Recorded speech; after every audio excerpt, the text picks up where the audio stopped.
আচ্ছা বাচ্চারা, তোমাদের পরের সেশনের যে ম্যাথটা আমি করাইছিলাম সবাইকে, ওটা রেকর্ড হয় নাই। তো ওই সেশনের ম্যাথটা আমি জাস্ট তোমাদের এখানে দেখাচ্ছি।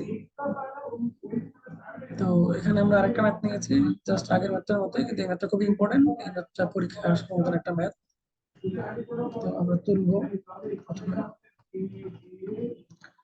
sec square 14 pi/17 minus sec square 39 pi/17 plus cot square 41 pi/34 minus cot square 93 pi/34। তো আমরা যেটা করবো, আমরা হচ্ছে প্রত্যেকটা নিউমারেটরকে বা লবে যে জিনিসটা আছে এটাকে, যেমন এখানে দেখো 34 কে 2 দিয়ে ডিভাইড করলে হয় 17। তো 17 এর মাল্টিপল হিসেবে আমি এই সব জিনিসগুলোকে ভাঙবো, 17 গুণিতক বা মাল্টিপল অফ 17 হিসাব করে ভাঙবো। তো ভাঙার আগে আমরা একটু দেখে নিই যে কিভাবে আসলে ভাঙবো। যেমন 14 পাইকে দেখো আমরা লিখতে পারি 17 পাই - 3 পাই। তাহলে 3 পাই জিনিসটা মাথায় রেখে আমরা অন্য কিছুকে ভেঙে 3 পাই আনার চেষ্টা করবো। এটাকে লেখা যায় 34 পাই প্লাস 5 পাই। তাহলে 5 পাইটা মাথায় রেখে, তো এটাকে আমরা লিখতে পারি 34 পাই প্লাস 7 পাই। তো 7 পাই লিখে আসলে খুব বেশি লাভ নাই, আর 7 পাই আমার আসেও নাই এখানে। আমি যেহেতু একবার 3 পাই পাইছি, একবার 5 পাই পাইছি, তো আমি 3 আর 5 কে টার্গেট করবো। তো এটাকে আরেকভাবে লেখা যায় 51 পাই, কারণ 51 কে 17 দিয়ে ডিভাইড করা যায়, মাইনাস 10 পাই। 51 পাই মাইনাস 10 পাই, 51 কে আমি যখন 70 দিয়ে ডিভাইড করবো তখন ডিভাইড করা যাবে। আর এটাকে যখন আমি ডিভাইড করব তখন আবার 5 পাই চলে আসবে।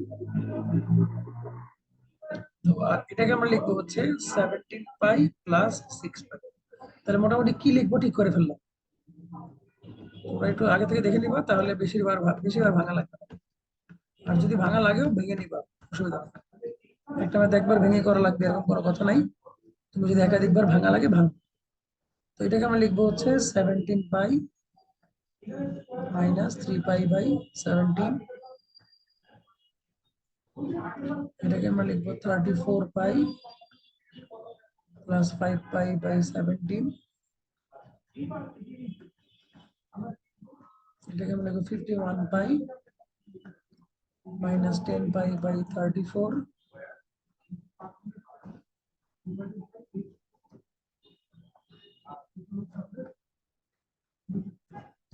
cot স্কোয়ার 17 পাই প্লাস 6 পাই/34। এখন আমরা কি করবো, এটাকে আলাদা করবো। তো আলাদা করলে দেখো 17/17 থাকবে পাই মাইনাস 3 পাই/17 মাইনাস 34/17, তাহলে থাকবে 2 পাই প্লাস 5 পাই/7 প্লাস দেখো 51/34। তাহলে তুমি 17 দিয়ে ডিভাইড করলে উপরে হবে 3, নিচে হবে 2। আর এখানে 10/34, তাহলে 10/34 কে তুমি 2 দিয়ে কাটলে হবে 5 পাই/17। এটা ভালো করে বুঝে নিও, দরকার হলে ভিডিও পজ করে বুঝে নিও যে এইটাকে ভেঙে আমরা এইটা পাইছি। ভালো করে ভিডিও পজ করে দেখে নিও।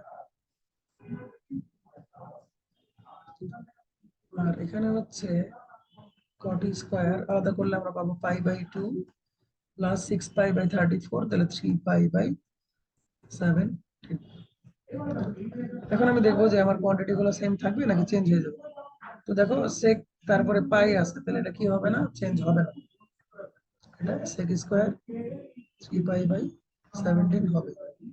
এখানে ওটা চেঞ্জ হবে না, সেক স্কোয়ার 5 পাই/17 হবে। এইটা চেঞ্জ হবে কারণ 3 পাই/2 আছে, তাহলে হয়ে যাবে 10 স্কোয়ার 5 পাই/17। আর এখানেও n স্কয়ার 3 পাই বাই 70।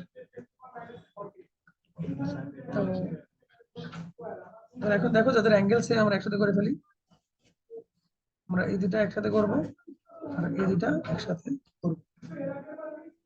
তাহলে আমরা পাচ্ছি sec square 3 pi by 17 minus tan square 3 pi by 17। আর এই দুইটা থেকে আমরা মাইনাস কমন নিব। তাহলে মাইনাস কমন নিলে sec square 5 pi by 17 minus tan square 5 pi by 17। তাহলে দেখো আমরা জানি sec square theta minus tan square theta equal to 1, তাহলে 1 মাইনাস 1 ইকুয়াল টু হবে 0। সরি রাইট সাইড বলে কিছু নাই, এটাই আমাদের আনসার। তো ম্যাথটা আমাদের বুঝতে অসুবিধা হলে তোমরা আবার পজ করে ব্যাক করে দেখে নিবা, ঠিক আছে? আমি পরের ম্যাথে যাচ্ছি।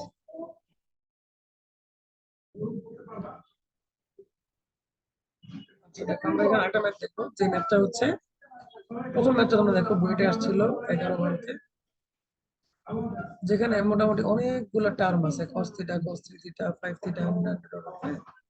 তো এতগুলা পদ যোগ করলে কত হবে এটা এখানে বের করতে হবে। ও আমি ভুল ম্যাথ করছি, এটা না, এটা তো আজকে করাবো না, এইটা আমি একটু মুছে দিচ্ছি।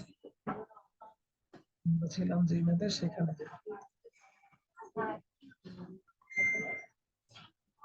কেমন দিছো? কত প্লাস প্লাস না? আপনার জন্য রেখে দিচ্ছি।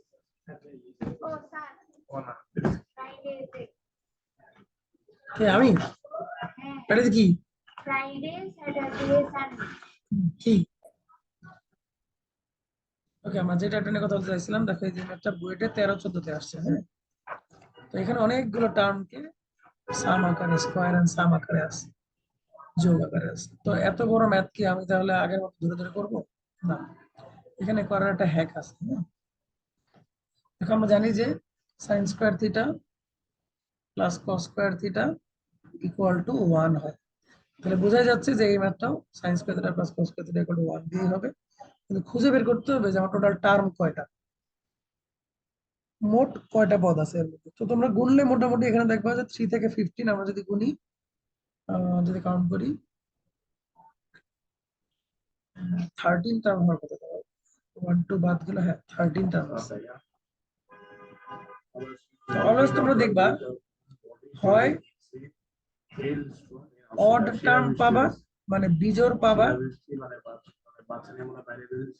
আর নাহলে তুমি জোড়ই পাবা। ধরো 14 টার্ম হইতে পারে,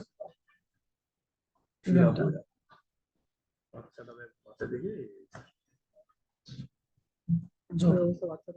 তো জোড় হোক বা বিজোড় হোক, একটা টেকনিক আছে, আমি তোমাদের বলে দিই, সেটা হচ্ছে মোট টার্ম গুণে তুমি টোটাল টার্ম যদি n হয়, তাহলে আমার এই ধরনের অঙ্কের অ্যান্সার হবে n/2। এই ধরনের অঙ্কের অ্যান্সার হবে কি n/2। এখন দেখো আমাদের 11 নম্বর অঙ্কে টোটাল টার্ম হচ্ছে 13টা, তাহলে অ্যান্সার হবে 13/2। আর পরেরটাতে আমাদের টার্ম হয় মোটামুটি 30টা, তাহলে এটার অ্যান্সার হবে 30/2, তার মানে হচ্ছে 15। হ্যাঁ, তো 30টা টার্ম আমি কেমনে বুঝলাম সেটা একটু দেখাই দিই তোমাদের। এটাকে যদি আমরা সিরিজ হিসাব করি, তাহলে আমরা ছোটবেলায় একটা সূত্র শিখছি, a plus n minus 1 into equal to 177। তাহলে 3 plus n minus 1 into 6 equal to 177, plus 6 into n minus 1 equal to 174। n minus 1 equal to পাবা 29, n ইকুয়াল টু পাবা 30। হ্যাঁ, তাহলে টোটাল টার্ম যে কটা হবে, অ্যান্সারটা হবে 30/2। এটা ইভেন হোক আর অড হোক, অ্যান্সার হবে আমার n/2। এটা মনে রাখবে, এই হ্যাকটা মনে রাখলে তোমরা অ্যাডমিশনে এই টাইপের যত ম্যাথ আছে করে ফেলতে পারবে। ওকে, থ্যাংক ইউ স্যার।